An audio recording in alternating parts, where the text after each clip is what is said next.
Good morning, and welcome to the First Unitarian Church of Salt Lake City. I'm the Reverend Monica Dobbins, the assistant minister of this congregation, and it is such a joy to see all of you here this Sunday morning. If you are a visitor today, you are an honored guest, and we are especially glad to welcome you here today.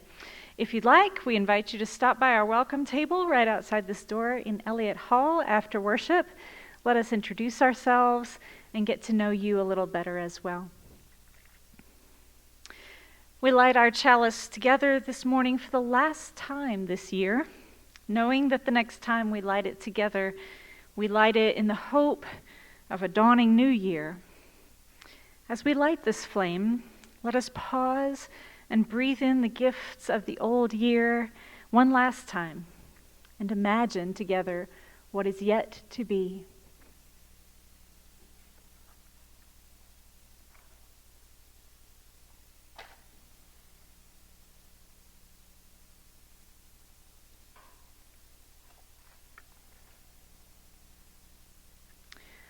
Symbol of light, symbol of knowledge, symbol of warmth and freedom.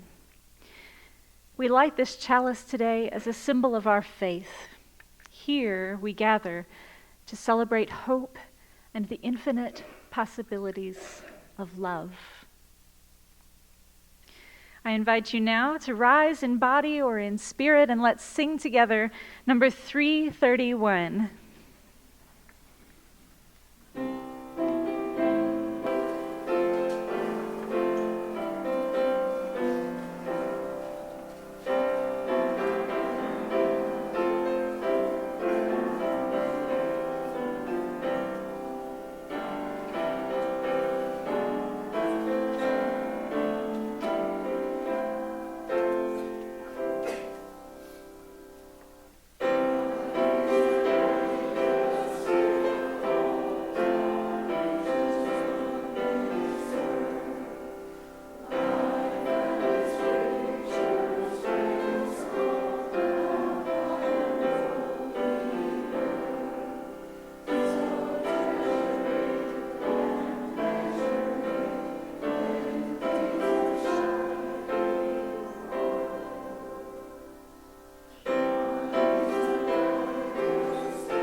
In this season of giving, we receive so much. Let us pause now to give thanks for all that we have been given. For the chance to receive a gift is itself a blessing. We are grateful for the gift of someone else's thoughtfulness, for their attention to our well-being. May they be rewarded in showers of blessing. We are grateful for the means to give to others, even if the gift is humble, even if it is no more than a friendly hug or a hot cup of coffee. Our gift is enough when it is given in a spirit of love. We are grateful for moments of peace, a chance to slow down just for a moment, a chance to share these moments together in community, to be reminded that we are not alone. We are grateful for our families, as complex as they are, whether they are ours by blood or those chosen in love. We are grateful for this cold weather, this beautiful snow that waters the roots sleeping under the ground, that keeps us indoors, seeking warmth and comfort, that holds us in place till the new sprouts of life appear once more. We are grateful for the hope of spring, for the beauty that is coming, and we are grateful for the beauty that we can experience right now.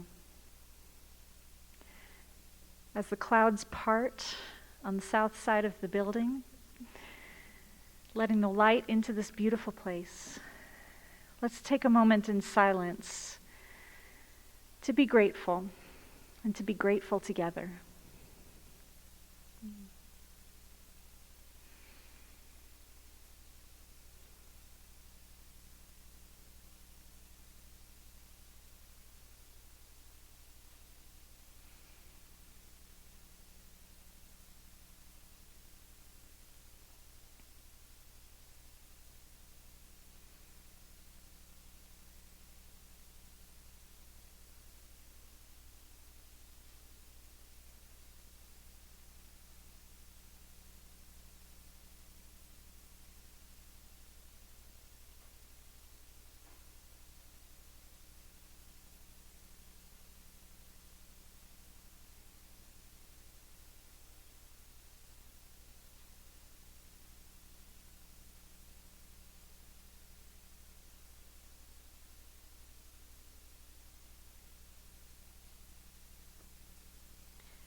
May we be blessed with beauty in all the days to come, the hard days as well as the easy ones.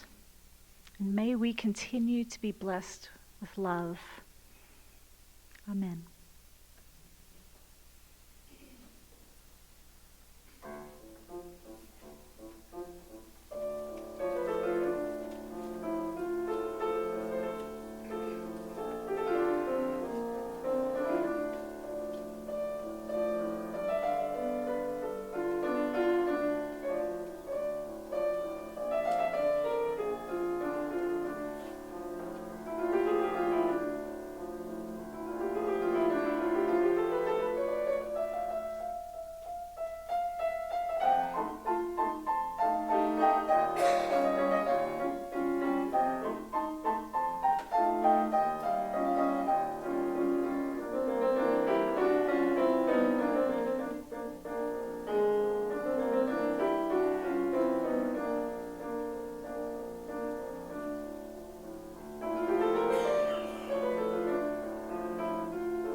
This morning's reading is from Let Your Life Speak by Parker Palmer.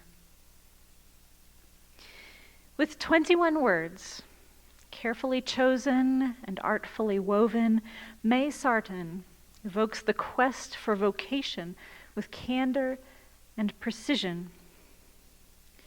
Now I become myself. It's taken many years and places. I have been dissolved and shaken, worn other people's faces. What a long time it can take to become the person one has always been. How often in the process we mask ourselves in faces that are not our own. How much dissolving and shaking of ego we must endure before we discover our deep identity, the true self within every human being that is the seed of authentic vocation. I first learned about vocation growing up in the church.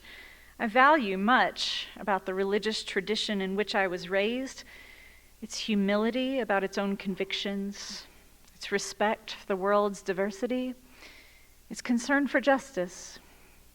But the idea of vocation I picked up in those circles created distortion until I grew strong enough to discard it.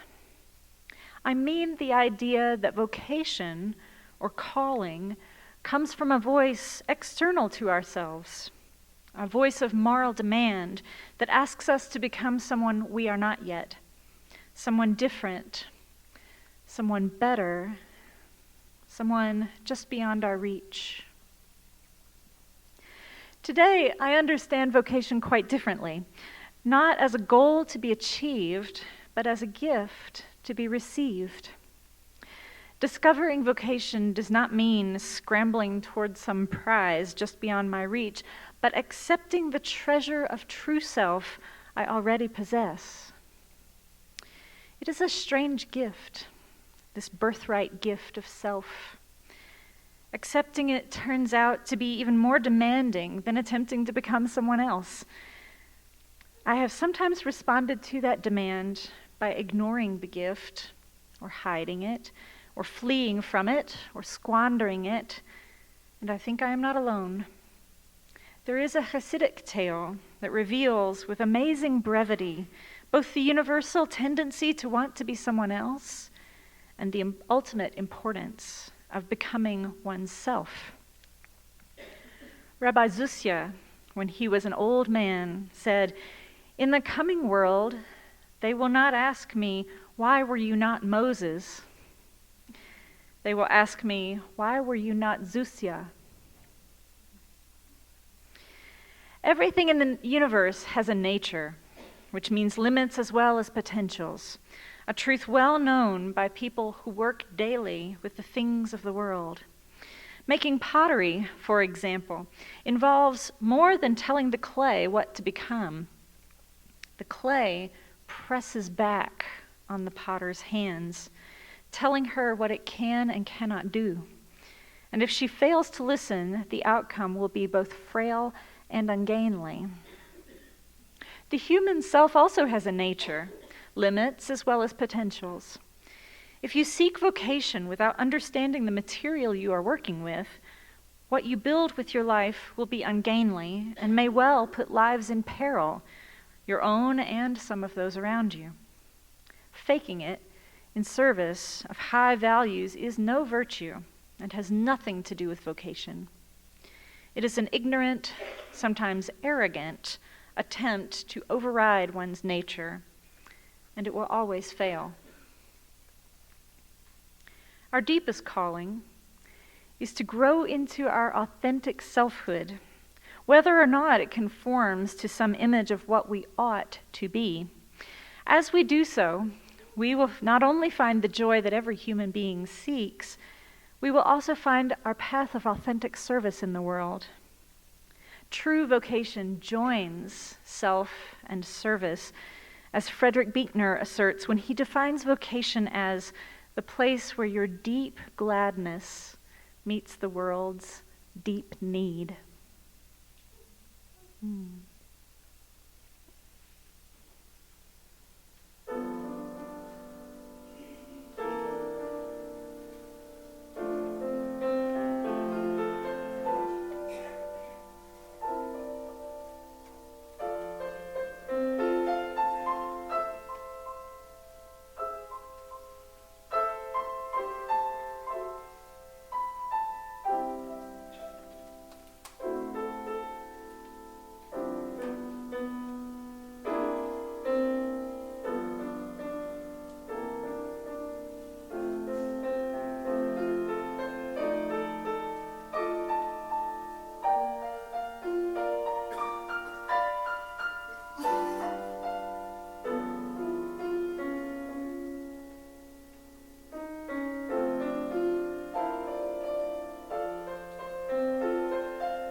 If you're visiting with us today, then you probably don't know how much I love church, but I really love it. And I can't wait for January because there's so much cool stuff going on in January here in our community. First, let me talk to you about all the great adult religious education opportunities that we have happening in January. You can find them in our order of service, but let me just sum it up really quick. If you're brand new and you want to learn more about becoming a member of our church, come to UU Orientation. That's on the 14th, I think. If you have been to orientation, or maybe not, but you just want a little bit more information than what that 2-hour quick overview can get you, then come next week on Sunday after the 11 o'clock worship to Beyond Inquirers. This is a monthly series for new members of our congregation or people who are curious about becoming members, and it goes just a little bit deeper. And then finally, if you are an official signed and sealed member of our congregation and you want to learn how to spread the good news of Unitarian Universalism, then we have a class just for you on Tuesdays in January called the UU Elevator Speech. It's just like what it sounds like. How do I sum it up in 3 minutes? So you can get to the top floor and invite somebody here. So those are our great opportunities, and I invite you to come to whichever one is right for you. Second, if you look here, right in the middle are 2 things that I just want to touch on. First, People's Justice Forum. So the legislative session starts in just a few short weeks, and we have citizen lobbying that happens up there at the Capitol, and our church supports that. This is nonpartisan lobbying, it's issues-based, and there is an application. The application gives us information so that we can contact you and makes sure that your values align with that of the PJF. So if you're interested in that, please email me, and I can send you a link. And then finally, Courageous Opportunities. Our Board of Trustees is hosting some great conversations about the future of our congregation, and you're invited to participate in these conversations. So please look at that as well. Finally, if you're a regular at our 11 o'clock worship, we're looking for more ushers, or greeters, as we call them. So if you are interested in greeting, it's a wonderful job, and what I love about this position is that you are the first Unitarian Universalist that many people will ever meet. So we're looking for people who love this church, who are extroverts and can just love to shake hands and greet new people, or introverts like me who can make it seem like I love to shake thousands of hands in a row. I really do. Just need a nap afterward. So anyway, we would love whoever you are. If you love our congregation, you'll be great at it. Please talk to me or talk to someone at the welcome table after worship. We would love to have you as a greeter. And now that all the announcements are done, let's accept our offering this morning with gratitude for your investment in the work of our congregation. Greet one another with a see you next year.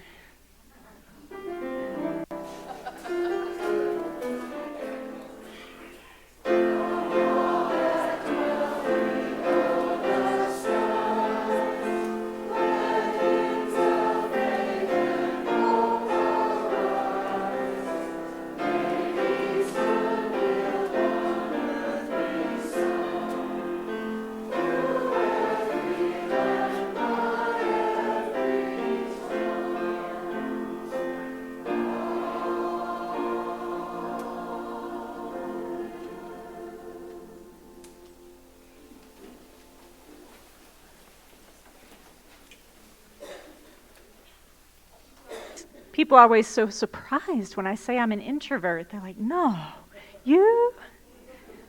Yeah. Well, if your house is anything like mine, it still looks very festive and jolly from the Christmas holiday, even without gifts left hanging around the tree. I don't usually put my decorations away for a while. It's such a hassle to get them up to start with. And they really do leave a hole in the room when they're gone. Nevertheless, I do half-heartedly subscribe to that old superstition that it's bad luck to have your decorations up after Epiphany. Has anybody ever heard that? No?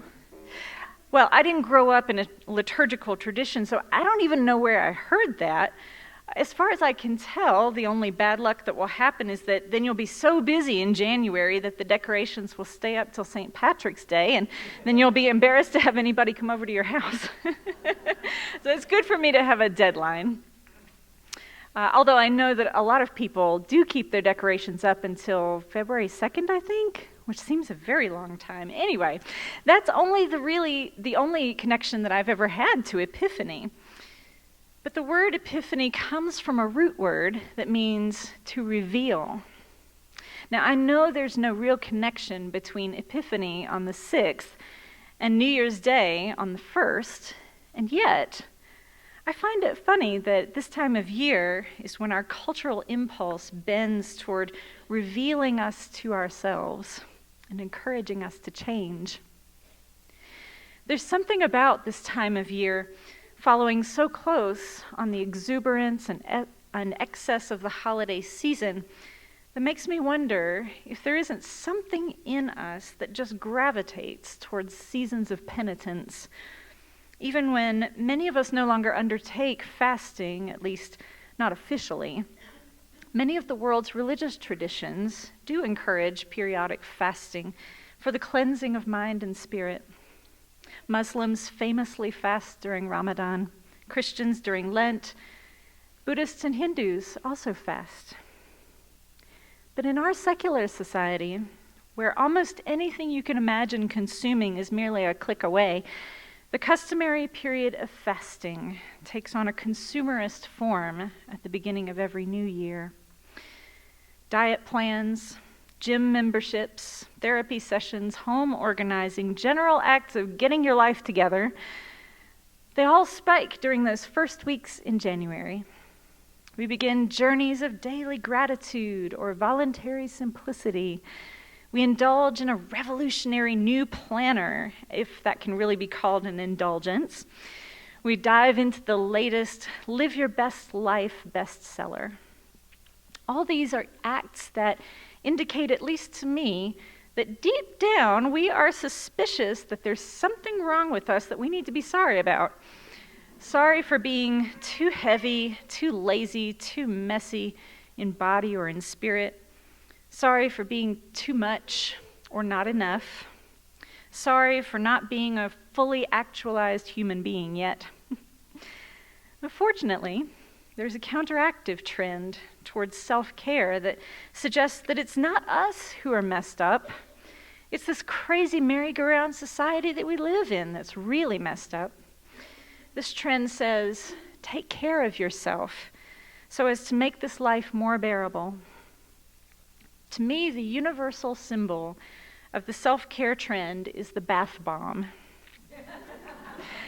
Now, I'm old enough to remember the women of my mom's generation locking the bathroom door and praying to Calgon to take them away. But bubble baths are so 3 decades ago. Now it's these cute little orbs of perfumed escape that have come to represent the movement towards self-care. Of course, self-care isn't just about bathing or manicures or massage or whatever it is that makes you feel pampered. We should applaud anything that reminds us that it's okay to enjoy our lives and that each one of us is worthy of that enjoyment. Life need not be a hard slog to the finish line. It's good to stop sometimes and smell the roses.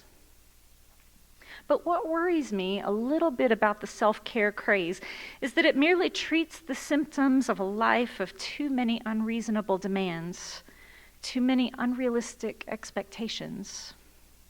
It doesn't address the long-term effects of living an unsatisfying life. What if, instead of taking out stock in Epsom salts, we could focus on crafting a life that we didn't constantly need to escape from? What would that look like? What if, instead of reaching for our wallets to numb the discomfort of living, we could instead find the fortitude to look deeply at our lives and make meaningful changes that last?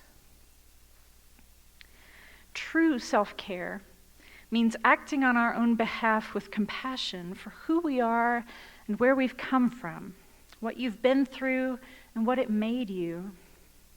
If you're sitting in this room today, you've been through some stuff, and you know by now that the stuff is not over. Some of you have just been through the best year of your life. Some of you, God willing, have just gotten through the worst. But all of us, no matter our age or station in life, have had lives of comedy, tragedy, drama, and sometimes farce. Therefore, all of us deserve compassion from ourselves and from others. With that in mind, how might we approach those New Year's resolutions differently this year? Can we hold in our minds the competing ideas that, on the one hand, we're good enough just the way we are, and on the other hand, we can always use a little work? Can we evaluate ourselves in the light of our inherent goodness and worth, while also putting our unsavory habits under a microscope? Can we make changes that don't merely fix the problems of the past, but set us up for a future worth looking forward to? Bill Burnett and Dave Evans are authors of one of those life makeover bestsellers called Designing Your Life. Now, I wasn't in the market for a life makeover when I found this book. It's become trendy for businesses and nonprofits, including churches, to sort of look at the life of the entity and make a design change. But I also found it's a really neat approach to designing your life that appeals to the scientist in me, and also, I'll admit, the perfectionist. Burnett and Evans are both engineers by trade, having worked for top Silicon Valley tech companies. Yet they draw a distinction between engineering and design.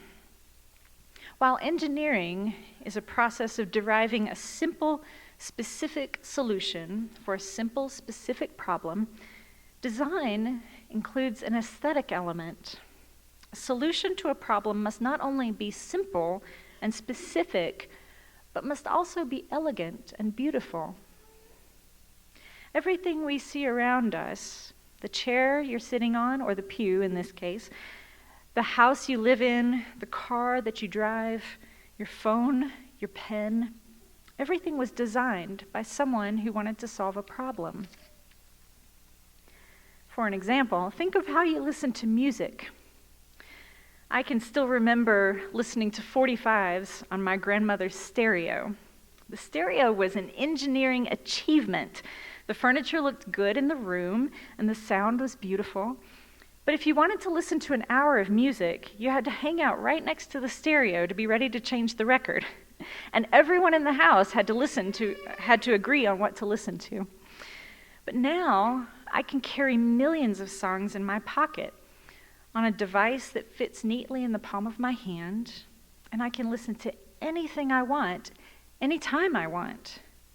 That's an incredible leap made possible by generations of designers who wanted to improve the way we listen to music. Most of us approach life as engineers. When a problem comes up, we find a way to solve the problem.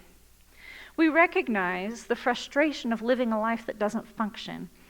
Something needs to change, and we set about engineering our lives back to functionality. Thus, the 30-day diet, the new gym membership, the monthly massage appointment.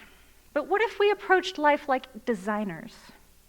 What if we could live lives that go beyond mere functionality? Doesn't everyone deserve to live a life of beauty as well?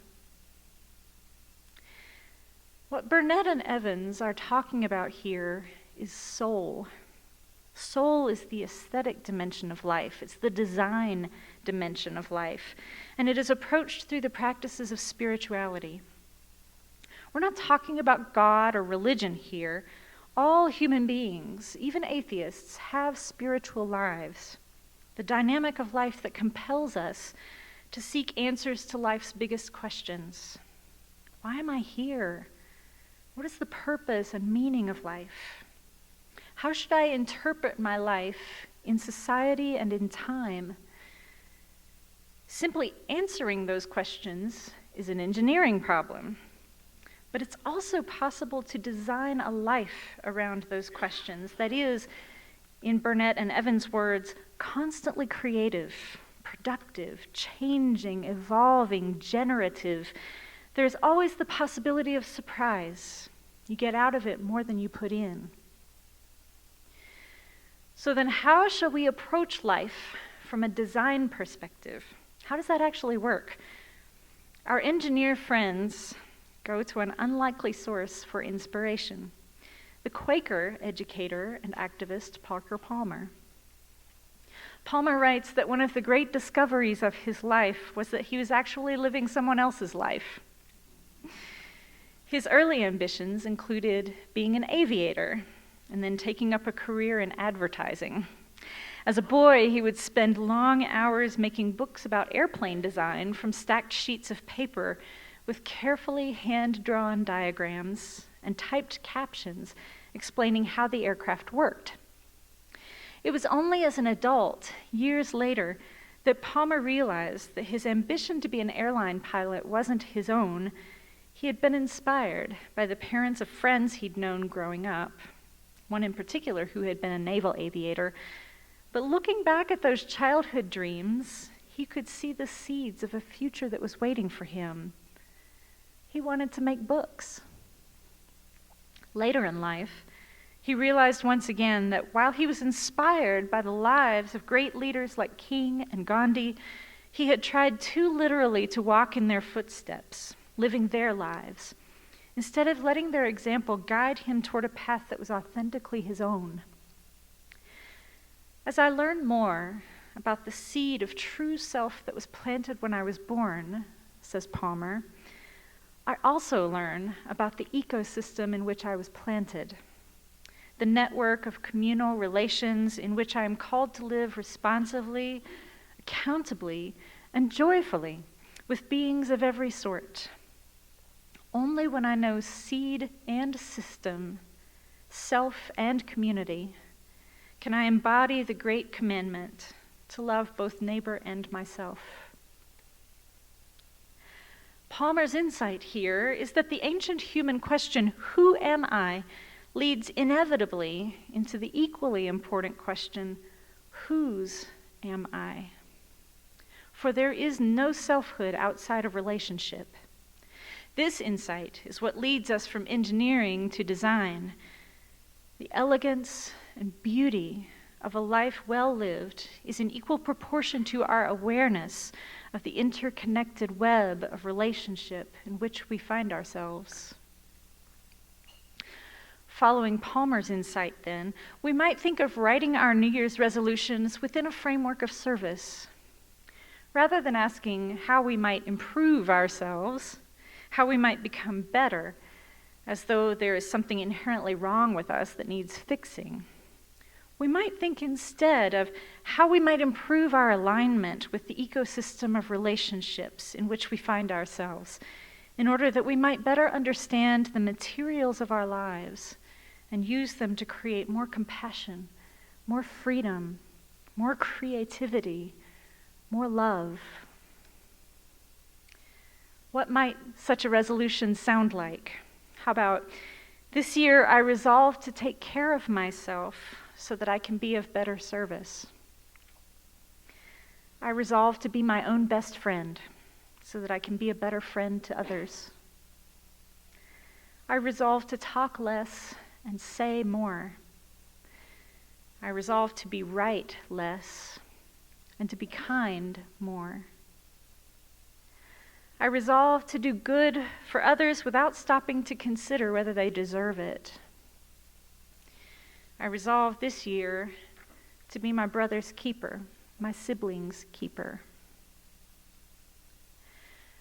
Whatever resolution has been forming in your mind, whatever new direction your spirit has been nudging you, whatever you've been running from or running towards as you begin this new year, let this day be an opportunity to reframe your intention in service to other people.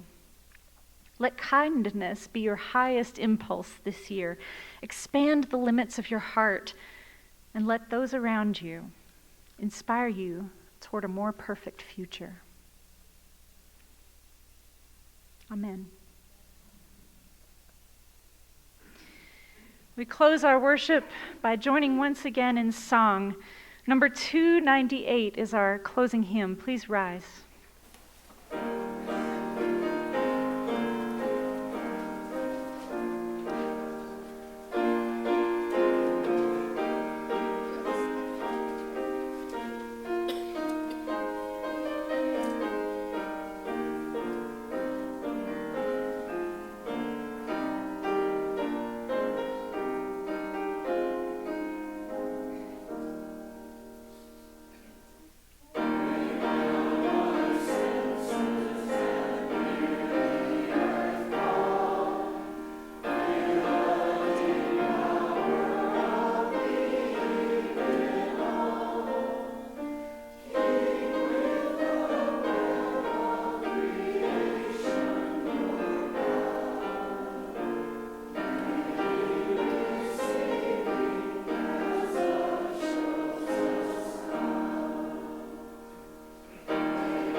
Closing words are by the Reverend Lois Van Leer. Having let go, set our intentions, named our curiosity, committed our energies, and given ourselves over to lives of balance, purpose, and meaning, let us begin again in love.